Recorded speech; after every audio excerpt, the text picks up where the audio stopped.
Então, boa noite, você que está em casa, você que está aqui. Deixa eu ligar aqui. Hoje tivemos um culto muito gostoso pela manhã. Estamos mais uma vez aqui, dispostos a celebrar a Deus. Amém. Não, tem lugares aqui na frente. Estamos aqui para celebrar a Deus mais uma vez. Temos falado nos últimos domingos, a gente tem trabalhado a respeito do tema vida, né? Estamos no Setembro Amarelo e se convencionou, pode deixar para lá, se convencionou um mês onde há um combate, né? Na verdade, há uma intencionalidade da sociedade toda contra a questão do suicídio, e é um mal que a gente sabe que tem acometido tantas e tantas famílias. E o Senhor plantou no nosso coração o desejo de nós pregarmos o mês de setembro sobre vida e o que gera a vida. Amém? Então, falamos no primeiro domingo de setembro, nós falamos do caminho da vida, Jesus como o caminho da vida. Falamos no segundo domingo de setembro, falamos da comunhão que gera a vida. Falamos da importância do uns aos outros, da importância de nós desenvolvermos relacionamentos, amizades profundas, da importância de nós não andarmos sós. E isso é um fator de vida. E hoje a gente vai falar sobre a vida através da missão. A vida através dos propósitos, dos desígnios de Deus. Então, a missão, o propósito de Deus em nós, que gera vida. Amém? Então a gente vai, de forma bem objetiva, falar sobre o que a palavra de Deus fala a respeito disso. E, em tese, na verdade, o que a gente quer, de fato, externar e que você possa sair daqui, é que, no final das contas, aquilo que Deus planejou e desenhou para você, isso vai gerar vida em você. E não só em você. Vai gerar em vida, em pessoas à sua volta, em situações, circunstâncias que você nem imagina que pode afetar. E eu queria ler um texto do Antigo Testamento que está lá em Jonas, capítulo 2. Jonas é um livro muito interessante. Ele é um livro pequeno, 4 capítulos. Jonas é um profeta do Antigo Testamento. Em torno de 760, há algumas variações, mas 760, 770 anos antes de Cristo. Ele é um profeta no povo de Israel, que é enviado de forma muito pontual, enviado a uma nação gentílica. Isso não aconteceu no Velho Testamento em outro momento. O único momento onde alguém do povo de Deus é enviado aos gentios, é esse momento. Você não vai encontrar no Velho Testamento nenhuma ação de Deus em direção do mundo como um todo, né? Mas sim uma ação restrita a Israel. Mas nesse momento, por conta de Israel, o povo de Deus está com o seu coração, maculado, com o seu coração cheio de inclinações equivocadas, Deus revela o seu poder enviando Jonas a Nínive. O que é Nínive? Nínive é, naquele momento, a capital da Síria. E a história conta que a Síria foi o pior reinado de todos os tempos. Do mundo antigo, não houve nenhum império tão sanguinário, tão truculento, tão maldoso como o Império Assírio. Tanto que ele perpassou anos, e bons anos. E a Bíblia torna claro, e especificamente no livro de Jonas, vai tornar claro que era um povo perverso, mau. Ele não tinha problema em massacrar os seus inimigos. A forma de punição regular dos assírios era arrancar a pele das pessoas, né? O empalamento. Isso eram métodos, né, de punição, assim, muito comuns do povo assírio. E aí Deus chama um dos seus profetas, um dos seus servos. É como você está aqui hoje, aí você pensa o pior desafio que você poderia receber de Deus. Pensa assim, um recorte da sociedade que você não quer nem chegar perto. Você quer distância daquilo, sabe? Aí Deus pega você e diz, não, olha, é preciso que você vá lá e pregue para esse povo, para que eles se arrependam. Era o contexto. Então, a gente, quando olha para o livro de Jonas, a gente só lembra de Jonas como um cara desobediente, a gente só lembra de Jonas como um cara que resiste o chamado de Deus, a gente acha que ele é um cara assim, relapso, mas tem um cenário por trás acontecendo. Gente, eu estou gritando porque eu fiquei gripado alguns dias, estou meio surdo no ouvido, então, você não repara aí, tá? Depois você me perdoa. Mas o cenário por trás é esse. Assim, ninguém queria ser enviado para pregar Nínive. E aí Jonas foi o primeiro cara que Deus chama, num cenário histórico, para ir pregar para um povo gentil. Você está entendendo o que está passando aqui? Então, é óbvio que Jonas, ele resiste um pouquinho, e ele diz, Deus, mas logo comigo, tudo bem que o senhor quer começar uma empreitada missionária com outros povos e quer alcançar outros povos, mas por que começar em mim, né? Por que não começa na próxima geração? Mas começou em Jonas. E Jonas é chamado por Deus para ir lá e pregar a eles. E eu quero ler um recorte do texto, e depois nós vamos falar um pouquinho sobre esse texto, mas eu queria que você pudesse ler comigo Jonas capítulo 2, no verso 6. No verso 6. Jonas 2, 6 diz assim: afundei até chegar os fundamentos dos montes. Afundei até chegar aos fundamentos dos montes, a terra embaixo cujas trancas me aprisionaram para sempre. Mas tu trouxeste a minha vida de volta da sepultura. Ó Senhor, meu Deus. Verso 7. Quando a minha vida já se apagava, eu me lembrei de ti, Senhor. E a minha oração subiu ao teu santo templo. Olha que interessante, essa é a oração de Jonas. E essa oração de Jonas, ela tem um grito que é muito comum e é muito pertinente a gente falar, especialmente em setembro. Aonde ele chegou um momento e ele reconhece, olha, eu afundei até o lugar mais fundo, e eu me vi aprisionado com trancas que não tem como me soltar. Eu me via a morte, eu via a minha vida se esvaindo, porém, mas tu trouxe a vida de volta da sepultura, ó Senhor, meu Deus. Então é um momento de reconhecimento de Jonas, aonde ele se vê no momento de morte, e ele percebe que naquele momento de escuridão, de trevas, de não saber aonde está, ele ouve a voz do Senhor que o resgata. Vamos olhar para a cena. Se você bem lembra, a história de Jonas retrata um homem, de novo, que é chamado por Deus, e ele resiste àquele chamado, e ele diz, eu não vou para aquele lugar. Eu tenho que ir para Nínive, mas eu não vou para lá. E aí, Jonas faz um negócio interessante, ele vai, desce a Jope, desce lá e compra uma passagem para Tarsis, ao sul da Espanha, um lugar muito distante para onde ele tinha que ir. Ele resolve ir para a Espanha completamente diferente do seu trajeto, e ele paga aquela passagem, ele entra num navio, e a história vai retratando aqui, o relato bíblico vai mostrando, que ele está no navio, desobedecendo a Deus, e a tempestade começa a vir. E começa a vir a tempestade, os ventos se levantam, o mar fica bravio, e o navio começa a perecer, e os tripulantes do navio, os marinheiros começam a lançar as coisas fora do navio, eles percebem que o navio vai afundar, e aí eles começam a entender, não, para aí, tem alguém que está puxando o time para trás, tem alguém que é culpado desse negócio, tem alguém que pisou na bola, assim, de verdade, com toda a força, é por conta dele, porque senão não é uma tempestade normal, isso tem a mão de Deus nessa história. E aí eles começam lá, foi tu, não foi tu, lançam sortes, e lançar sorte no Velho Testamento não é tirar para o ímpar, né? Lançar sorte no Velho Testamento tem uma conotação um pouco mais espiritual, e aí eles percebem que recai isso sobre Jonas.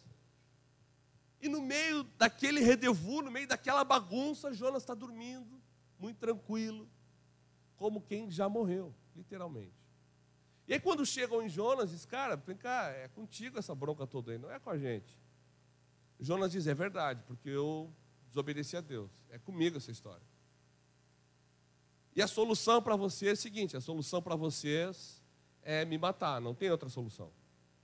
Quando vocês me jogar fora do barco, a tempestade vai acalmar e vocês vão poder seguir o curso de vocês tranquilos. Então Jonas, com todas as letras, ele torna claro para a tripulação que a solução da vida dele era a morte. Então me joga fora do barco e o climão vai se resolver. Dito e feito, os caras oraram, disseram, Senhor, você me perdoa porque a gente vai lançar a mão desse camarada aí, mas que chore a mãe dele, não a minha, então, água. E atiraram ele na água. E quando ele cai na água, aí começa esse contexto que nós estamos lendo aqui. No capítulo 1, ele é jogado na água, e a Bíblia relata que um grande peixe o engole, né? A Bíblia não fala de uma baleia, a Bíblia fala de um grande peixe. E a questão aqui, gente, não é a gente provar que é possível que um grande peixe engoliu Jonas, e ele ficou 3 dias na barriga do grande peixe, porque é um milagre. Não há quem pense o contrário. É um milagre, toda a cena é um milagre, toda a história é um milagre. Tá bom? Então, a gente não precisa ficar aqui tentando provar que existe na capacidade do estômago da baleia engolir uma pessoa e ela ficar lá com sobrevida durante 3 dias. A gente não precisa gastar tempo com isso, porque a cena é um milagre. Você vai olhar alguns momentos depois, Jonas chega a Nínive e ele prega uma cidade de 600 mil habitantes. E essa cidade se arrepende e se converte. O império mais horrendo da história se converte. É um milagre. Então, a gente não precisa ficar gastando tempo sobre como pode, porque o milagre é um milagre. Tá bom? Agora, a grande questão é que Deus, quando Jonas escolhe e diz que o caminho da solução é a morte, e ele precisa ser jogado na água, isso retrata muitos e muitas pessoas que acham que o caminho da solução é a morte. Não, para resolver, eu preciso ser tirado do mapa. E aí a Bíblia relata que Jonas é lançado na água, essa baleia engole ele, e é interessante porque a gente acha que o fato da baleia engolir Jonas é para que a baleia vá lá e vomite ele lá em Nínive, mas é um meio de graça, onde Deus escolhe mais um momento para salvar Jonas. E aqui é onde a gente começa a fazer conexão, que o que gera vida é a missão de Deus.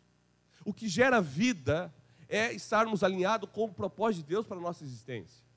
É nesse momento que eu quero ancorar a mensagem que você está ouvindo nessa noite, a respeito de que Jonas, quando ele entendeu que, agora para resolver minha vida eu tenho que morrer, Deus, ainda com misericórdia, o alcança e o salva através de um grande peixe. Porque ainda havia a oportunidade de vida sobre Jonas. E é muito interessante o que acontece. O texto relata que ele é engolido por aquele peixe, e ele vomita Jonas próximo a Nínive, e quando ele desce em Nínive, quando ele desembarca daquela jornada extraordinária, a Bíblia diz que o Senhor fala novamente com Jonas. Mais uma vez o Senhor fala com ele e diz, cara, vai a Nínive. E a Bíblia diz que Jonas então vai a Nínive. E quando ele vai a Nínive, ele prega em Nínive, e Nínive se arrepende. O rei da Síria reconhece e se arrepende. A população assíria reconhece e se arrepende. E aqui a gente precisa começar a fazer algumas conexões com a nossa vida. Porque, entenda, de novo, Jonas ele achou que o caminho mais fácil era o caminho da morte. E você vai começar a olhar a história de Jonas. Jonas fala disso mais 2 ou 3 vezes. Quando as coisas não dão certo para Jonas, sempre que ele faz, eu desejo não viver, desejava não estar vivo, sempre esse sentimento de que a morte seria a solução dos problemas de Jonas. Mas quando Deus interfere nessa cena, Deus mostra que a solução dos problemas de Jonas não era a morte, muito pelo contrário, a morte o distanciaria ainda mais da vida que Deus tinha para ele. E Deus começa a mostrar para Jonas que o que coloca ele no centro da vida é de fato estar cumprindo os propósitos de Deus, os desígnios de Deus para a vida daquele profeta. Assim como o que coloca você no centro e dá a você um senso de completude, de significado, de importância, de valor, é você estar no centro da vontade de Deus. É você cumprir os propósitos que Deus designou para que você cumpra. Talvez você está sentado aí pensando, não, mas eu sou mais um. Não. Talvez você é um Jonas dessa geração. Aliás, muito provavelmente você seja um Jonas dessa geração. Você seja um profeta, e um profeta não é alguém suma, extra espiritual e extra diferentão de todos. O profeta é alguém que fala em nome de Deus, com os olhos na vontade de Deus e com o coração apegado naquilo que Deus está apegado. Então, provavelmente, você quando pensa nos caminhos mais fáceis da vida, você está descuidando ou esquecendo que há um propósito para você, um propósito redentor, um propósito de restauração, um propósito de vida, um propósito de mudança. Você, no cumprimento da missão que Deus tem para a sua vida, você desfruta de uma vida que nada explica, que ninguém explica. Uma vida que excede a alegria de muita grana, que excede a alegria de muitos recursos, que excede a alegria de muitos amigos, que excede a alegria de muitas possibilidades. Você está entendendo? Que o que resolve a minha e a sua vida não são posses, mas o fato de sermos posse do Criador.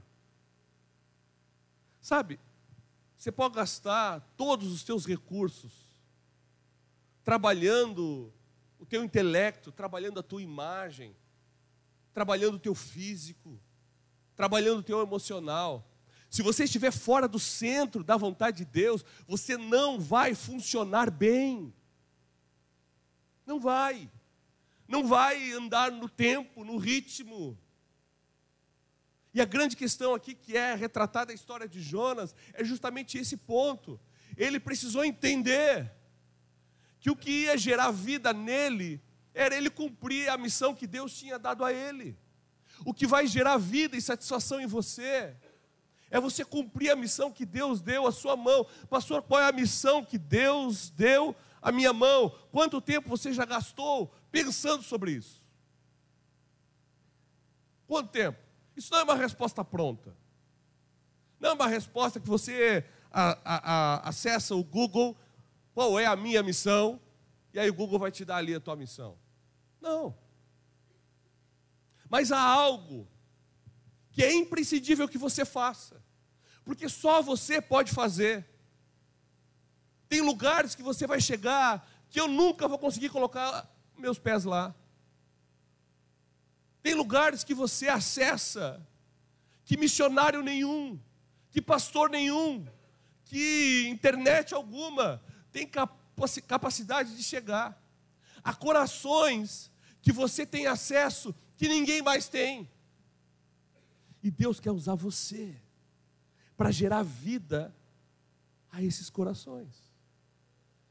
Por que Deus escolhe Jonas para ir à nação mais horrenda da história? Por algum motivo. Jonas tinha algo que o habilitava para chegar lá. Por algum motivo. Que Deus sabe, eu não sei, você não sabe. E quando Jonas decide então ouvir pela segunda vez a voz do Senhor e obedecer, ele vai, ele anda Nínive. E o povo se arrepende. A Bíblia fala em torno de 120 mil crianças, em torno de 600 mil habitantes. Ele passa 3 dias pregando naquela cidade. E ele chega lá pregando, não uma mensagem assim, gente, olha, veja bem, deixa eu contar uma história para vocês. O homem pecou lá em Adão e Eva, mas Deus, rico de sua misericórdia, está tentando reconciliar. Não, a mensagem de Jonas foi: arrependam-se, porque dentro de poucos dias vocês serão consumidos da face da terra. E eu te falo bem a verdade, a torcida de Jonas era que eles fossem consumidos mesmo, porque eles eram maus. Mas a grande questão é que a graça de Deus veio e uma nação inteira encontra vida, porque um homem encontrou vida. No momento em que ele diz, pode voltar, beleza, então eu vou por aqui. No momento em que ele diz, afundei até chegar aos fundamentos dos montes, a terra embaixo, cujas trancas me aprisionaram para sempre. Nesse momento, Jonas estava chegando diante da face da morte. Mas ele reconhece, nesse momento, mas tu trouxeste a minha vida de volta da sepultura. Quando Jonas reconhece o socorro de Deus, a ação de Deus, e Jonas decide então cumprir a missão que Deus tinha na sua vida, e a missão de Deus na sua vida dizia respeito à vida de tantos outros. Faça a conta, 600 mil pessoas, um avivamento naqueles tempos. Pastor, por que a gente está dizendo isso? Porque, às vezes, a gente começa a achar que a solução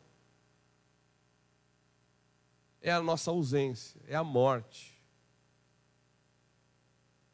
Só que, quando eu olho para textos como esse, eu percebo que a solução é a nossa obediência à missão de Deus. Que não diz respeito, sabe, às nossas preferências. Não era da preferência de Jonas de pregar Nínive. Não seria da preferência de nenhum de nós. Não era. Às vezes nós estamos amuados, entristecidos, não motivados, a vida não tem sabor, a vida, sabe, é num degradê cinza para nós, porque nós estamos até hoje lutando para andarmos nas nossas preferências. E as preferências de Deus. Porque o que eu acho interessante, que você vai encontrar no relato da história de Jonas, que o único momento que ele orou, foi quando ele estava no ventre daquele grande peixe, em face da morte. Ele não orou para saber se ele podia pegar aquele navio. Ele não orou para saber se valia a pena ou não ir a Nínive. Ele não orou para nada disso, ele não falou com Deus em nenhum desses momentos. Ele só ora a Deus no momento que a coisa está na pior cena possível. Então, nessa noite, a gente precisa sair daqui com a certeza de que o cumprimento da missão de Deus na minha vida vai gerar vida. Amém? O cumprimento da missão de Deus, você cumprir a missão de Deus na sua vida, vai fazer com que você desfrute de algo que excede o entendimento, que vai além das percepções naturais. Sabe aquele senso de que você é mais um na multidão? Sabe? Que é um senso muito comum, até por sinal. Grande parte das pessoas se veem muito assim, muito... Isso se dissipa quando você está no centro da vontade de Deus. Porque você vai começar a perceber que Deus tem algo para você e através de você, e que não diz respeito só a você, que não diz respeito só à sua vida. Quantas pessoas, talvez uma Nínive, aguarda você. Talvez uma multidão aguarda você. Pastor, mas isso é muito, sabe, isso assim é muito alegórico, é muito, né, cinematográfico, como assim? Não, eu tenho que ganhar o meu vizinho. Ok, você tem que ganhar o seu vizinho, a sua vizinha, o seu colega, o seu familiar, mas ninguém sabe os caminhos de Deus.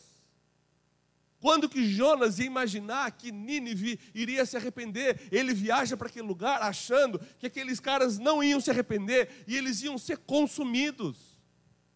Mas a vida acontece por conta de um cara que decide, depois de muitas resistências, andar na missão de Deus.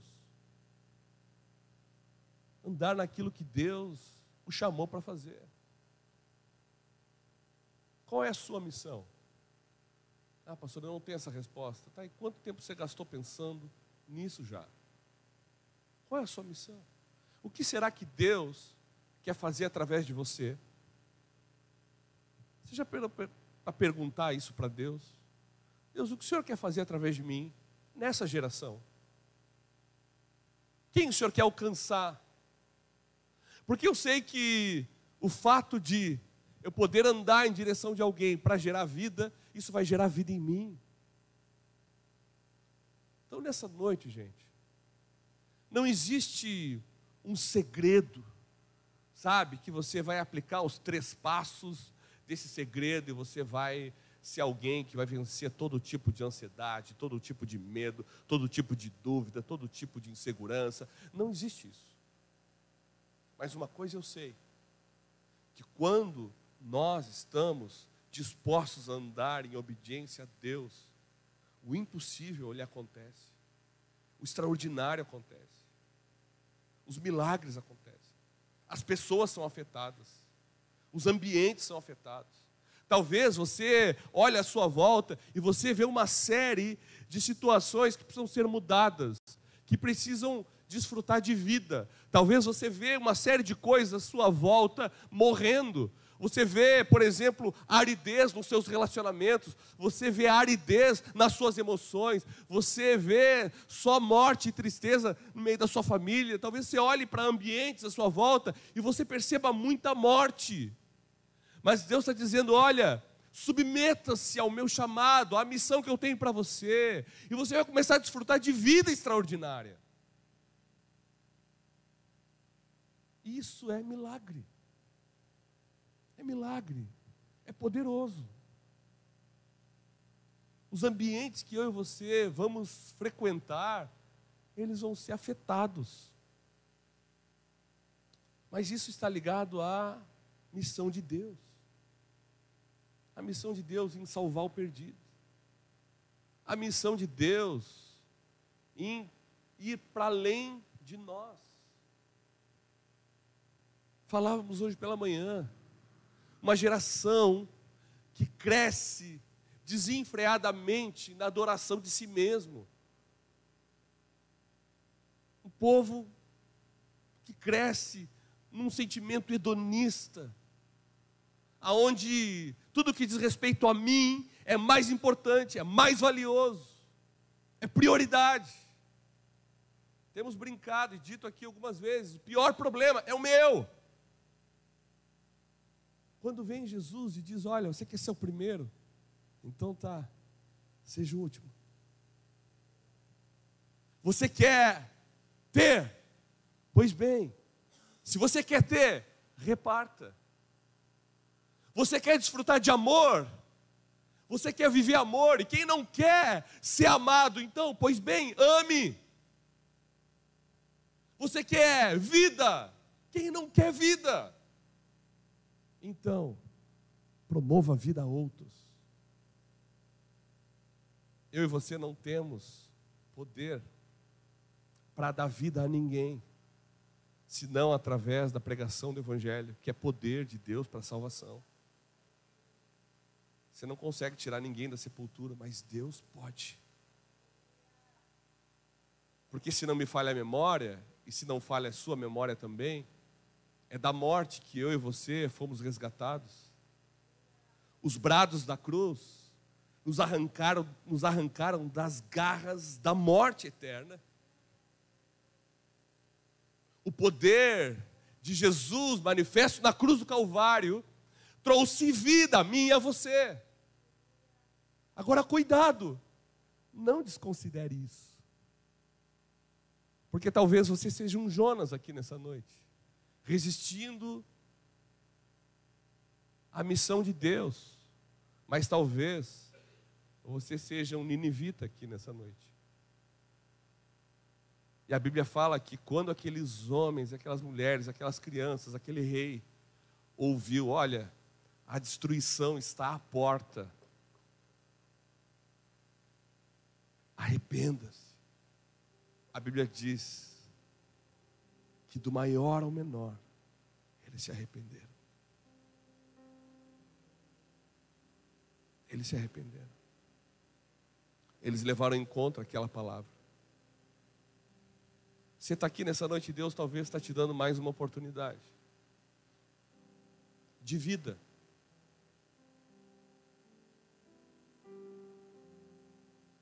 Sabe uma coisa que eu tenho tranquilidade em dizer?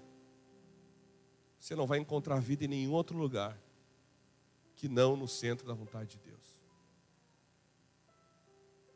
Discordo, pastor. Voltemos a falar daqui a uns anos. Voltemos a falar daqui a uns anos. Ah, eu consigo desfrutar a vida longe de Deus. Você não consegue. Você não consegue. Porque Deus te criou para que você viva nele, por Ele e para Ele. Você não funciona bem de outra forma. Sempre vai faltar alguma coisa. Sempre. Não adianta você ser o melhor profissional e ser como algo oco. Isso não vai satisfazer o teu coração. Não adianta você ganhar uma fortuna. Isso você não coloca dentro do seu coração.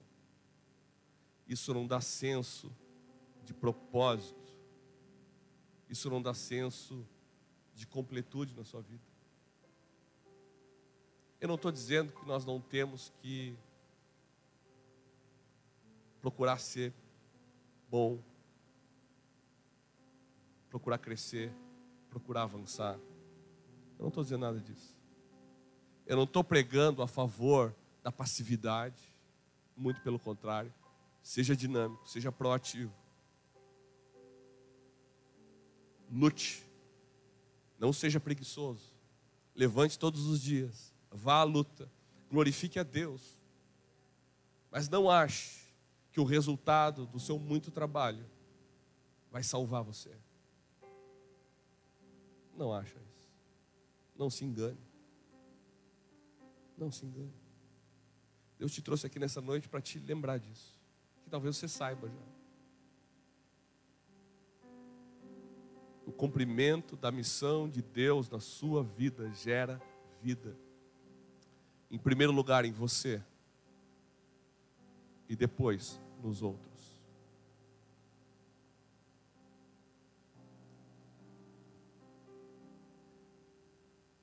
Sabe qual o problema de nós canalizarmos a nossa olhar para nós mesmos? Imagine Jonas, com todas as justificativas justas, dizendo: Deus, o Senhor quer que eu vá aos assírios? Esse povo mata muita gente. Esse povo é mau. Eu não vou lá. Não estava dizendo só a respeito de Jonas. A minha vida aqui, eu posso comandar, são as minhas regras, eu dou cabo da minha vida, eu faço o que eu quero. Quando nós temos a nossa visão voltada para a gente acha que é assim. Mas a Bíblia, ela torna claro que atrás de Jonas havia o clamor de 600 mil pessoas. Quando Ananias é chamado pelo Espírito, e o Espírito diz: cara, vai lá e fala com Saulo. Vai lá e ora por ele.